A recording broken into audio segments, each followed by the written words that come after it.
Hi guys, আসসালামু আলাইকুম। Welcome my hobby house blog channel. আমি জ্যোতি আজকে আরও একটা নতুন ভিডিও নিয়ে তোমাদের কাছে চলে এসেছি। আশা করি এই ভিডিওটা দেখতে খুব ভালো লাগবে। ভিডিওটা পুরো দেখার জন্য অনুরোধ রইল। সকালে ঘুম থেকে উঠে মেয়েকে স্কুলে পাঠিয়ে দিয়েছি। এখন এই গ্যাসটা আর গ্যাসের আশেপাশেটা একটু পরিষ্কার করে নিচ্ছি, তারপরে সকালের নাস্তা বানিয়ে নেব। এই তো সকালের নাস্তার জন্য এখানে একটু পানি ফুটতে দিয়েছি, আর এদিকে কিছু চালের আটা আর ময়দা একসঙ্গে মিক্স করে নিয়েছি, আর এতে একটু দিয়ে দিলাম নুনটা দিয়ে এই আটার সঙ্গে খুব ভালো করে নুনটাকে মিক্স করে নিচ্ছি। তারপরে এই ফুটন্ত পানি এই আটার উপরে দিয়ে আটাটাকে ভালো করে মাখতে হবে। তো আটাটা মাখার জন্য এটা তো ফুটন্ত পানি, হাত দেওয়া যাচ্ছে না, তাই আমি একটা এরকম ওই হাতা নিয়ে ভালো করে ওই পানিটা ময়দার সঙ্গে মানে আটার সঙ্গে মিক্স করে নিচ্ছি। যখন খুব ভালো করে মিক্স করা হয়ে গেছে, এরা মিক্স করতে করতে কিন্তু ওই পানিটা একটু ঠান্ডাও হয়ে গেছে, আর যখন ওই হালকা ঠান্ডা হয়ে যাবে তখন এরকম হাত দিয়ে খুব ভালো করে আটাটাকে ভালো করে মিক্স করে নিতে হবে। তো আমি এই চালের রুটি বানানোর জন্য বেশ চুলাতে পানি ফুটে ওইতেই আটা দিয়েও বানাই, আর এইভাবে একবার তোমাদের বানিয়ে দেখাচ্ছি। দেখো হাতে একটু পানি নিয়ে আটাটা মাখতে মাখতে একদম মাখা হয়ে গেছে, আর খুব ভালো করেই মাখা হয়েছে, নরমও হয়েছে, আর এই রুটিটা কিন্তু খেতেও খুব ভালো লাগে।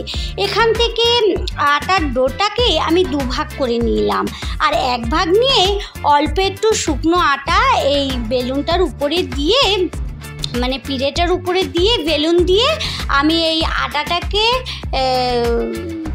রুটি আকারে বেলে নিচ্ছি। বেশ অনেক বড়ও বেলবো না আর মাঝারি সাইজও বেলবো না, এই পিঠের অনুযায়ী বেলবো, আর একদম পাতলা করব না, মিডিয়াম রাখতে হবে। আর এরকম একটা গ্লাস নিয়ে উপর দিয়ে কি সুন্দরভাবে শেপ করে কেটে নিচ্ছি। এই শেপ করে কাটার কারণ হচ্ছে আমি যে রুটিগুলো বেলবো সেই রুটিগুলো কিন্তু এক মেকারের হবে, তার জন্যই এরমভাবে কেটে নিচ্ছি। তো কেউ চাইলে হাত দিয়ে গোল্লাও করে নিতে পারে। আর এইভাবে কেটে নিলাম, নিয়ে আবারও এই আটাটা রেখে আর পরের আটাটা নিয়ে আবারও একইভাবে সবগুলোকে এরকম কেটে নেব।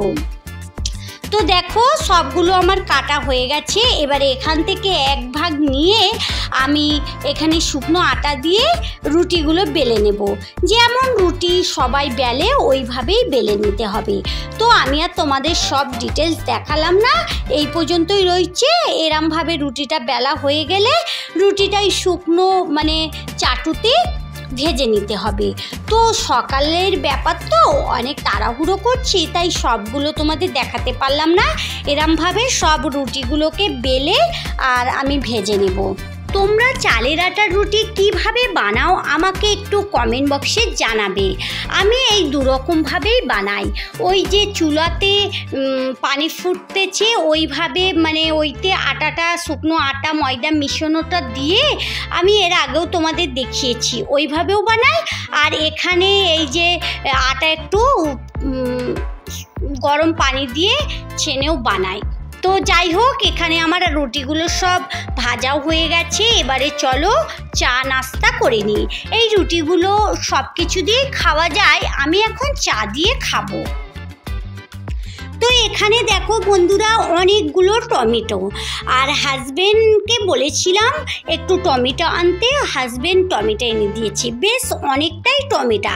আর এই টমেটোগুলো আজকে আমি কিছুটা সংরক্ষণ করে রাখবো, আর কিছুটা ওই সসও বানাবো, কারণ সামনেই রমজান মাস। আর রমজান মাসের জন্য আমি আজ থেকেই প্রস্তুতি নিতে শুরু করে দিয়েছি, কারণ রমজান মাসে অনেকেই টমেটো, কাঁচা লঙ্কা, ধনেপাতা, লেবু সব রকমই সবজির প্রয়োজন হয়।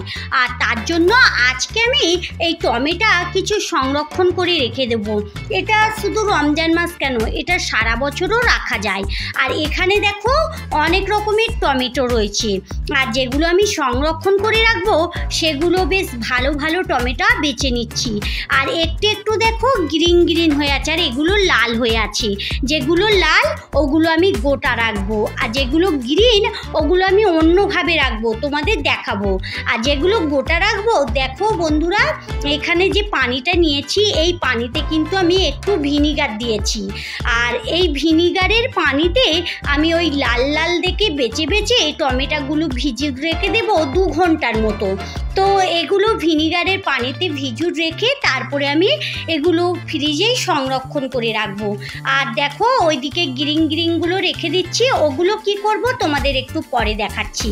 আর এই চুপড়িতে যেগুলো রয়েছে লাল লাল, এগুলো কিন্তু আমি টমেটোর সস বানাবো। আর সসটা আজকে বানাবো না, অন্য দিন বানাবো, তোমাদেরও দেখাবো। এখানে এই পানিটা থাক 2 ঘন্টার মতো। আর এইটা নিয়ে আমি এখন তোমাদের দেখাচ্ছি, চলো। তো এই দুটোই আজকে করব, তোমাদের দেখাবো। এখানে দেখো এই গ্রিন একটু একটু এগুলো কিন্তু আমি একটু অন্যভাবে সংরক্ষণ করব, তোমাদের দেখাচ্ছি। এখানে আমি একটা হাঁড়ি নিয়েছি, আর এইগুলোকে আমি কেটে নেব। ওই একটা টমেটো যে যেরমভাবে কাটতে পারো, আমি ওই একটা টমেটোর 4 টুকরো করছি। আর দেখো এই উপরের দিকে মুখটা কিন্তু বাদ দিয়ে দিচ্ছি। আর মুখটা সাধারণত আমাদের মানে খেতে নেই, তো অনেকেও খেয়ে থাকে, কিন্তু আমি খাই না, এগুলো না খাওয়াই ভালো। আর এগুলো কেটে আমি বাদ দিয়ে দিচ্ছি। আর একটা টমেটোকে 4 খাদি করে আর ওই হাঁড়িটাতে দিয়ে দিচ্ছি। জানো তো বন্ধুরা এগুলো কি করব তোমাদের দেখাচ্ছি, চলো টমেটোগুলো সব কেটে নিই। এই পর্যন্ত আমার ভিডিওটা দেখছো, সম্পূর্ণ ভিডিওটা দেখতে থাকো। আর দেখতে দেখতে ভিডিওটি যদি ভালো লেগে যায় তাহলে ভিডিওর নিচে একটা লাইক দিয়ে ভিডিওটি কন্টিনিউ করবে। আর ভিডিওর বিষয়ে তোমাদের যদি কোনো মতামত থাকে তাহলে আমার কমেন্ট বক্সে জানাতে ভুলবে না। এখানে দেখো সবগুলো টমেটো কিন্তু আমার কাটা হয়ে গেছে। আর এগুলো যে যেমনভাবেই কাটতে পারে। চলো এগুলো কেটে নিয়েছি। এবারে এই হাঁড়িটাতে আমি কিছুই দেব না, এই হাঁড়িটাতে একটু পানিও দেব না, এটা ফুটতে দেব। এখানে দেখো ওই যে টমেটোগুলো ফুটতে দিয়েছি এই থেকে কিন্তু অনেক পানিও ছেড়েছে। আর যখন দেখবে টমেটোগুলো একটু নরম হয়ে গেছে তখন কিন্তু গ্যাসটা অফ করে দিতে হবে। আর আমি একটু চামচ দিয়ে নেড়ে দেখলাম টমেটোগুলো সিদ্ধ হয়েছে কিনা। টমেটোগুলো ভালোভাবেই সিদ্ধ হয়ে গেছে। আর আমি এখানে গ্যাসটা অফও করে দিয়েছি, এটা ঠান্ডা হোক। আর অন্যদিকে যে টমেটোগুলো আমি ভিনিগারের পানিতে ভিজুতে রেখেছিলাম ওগুলো একটু ভালো করে লগড়ে ধুয়ে তুলে নিচ্ছি। তো এগুলো এই গোটাই রাখবো, এগুলো কাটবো না। আর এইগুলো ডিপ ফ্রিজে রাখতে হবে, সবগুলো টমেটোই কিন্তু ডিপ ফ্রিজে রাখতে হবে। আর দেখো বন্ধুরা এগুলো পানি থেকে তুলে পানিটা ঝরাতে দিলাম। তো এখানে এই টমেটোগুলো কিছুটা ঠান্ডা হয়ে গেছে। এগুলো যে যেমনভাবে পারে আমি এখানে তাড়াতাড়ি করার জন্য ব্লেন্ডারে ব্লেন্ড করে নিচ্ছি। আর তোমরা চাইলে ওই একটা কোনো মানে ভর্তা করার কোনো যদি কিছু থাকে তো বা কোনো কিছু দিয়ে এগুলোকে একটু মিক্স মতো করে নিতে পারো। দেখো এখানে আমি পুরো মানে অনেকটা মিক্স না, ওই আধ ভাঙা মতো করে নিয়েছি। তো এগুলো একটা বড় বাসনে দিয়ে দিচ্ছি, দিয়ে এখনও কিন্তু একটু একটু গরম আছে। তো এই সব টমেটোর এই পেস্টটাকে আমি বাসনে দিয়ে একটু রুম টেম্পারেচারে রেখে ঠান্ডা করে নেব, তারপরে এটাকে ফ্রিজে রেখে দেব। তো এইদিকেও টমেটোগুলো দেখো পানি শুকিয়ে গিয়েছে, খুব ভালোভাবেই পানি শুকাতে হবে। যদিও একটু একটু পানি থাকে, কোনো টিস্যু পেপার বা কোনো সুতির কাপড় দিয়ে পানিটাকে ভালো করে মুছে নিতে হবে। আর দেখো এরকম একটা কন্টেনারের মধ্যে আমি রেখে দেব। যে কন্টেনারটাই রাখতে হবে সেই কন্টেনারটা যেন মানে ঢাকনার মধ্যে দিয়ে কোনো হাওয়া না পাস হয়। তো আমি এইরকমই কন্টেনার নিলাম, এগুলো কিন্তু খুব ভালো।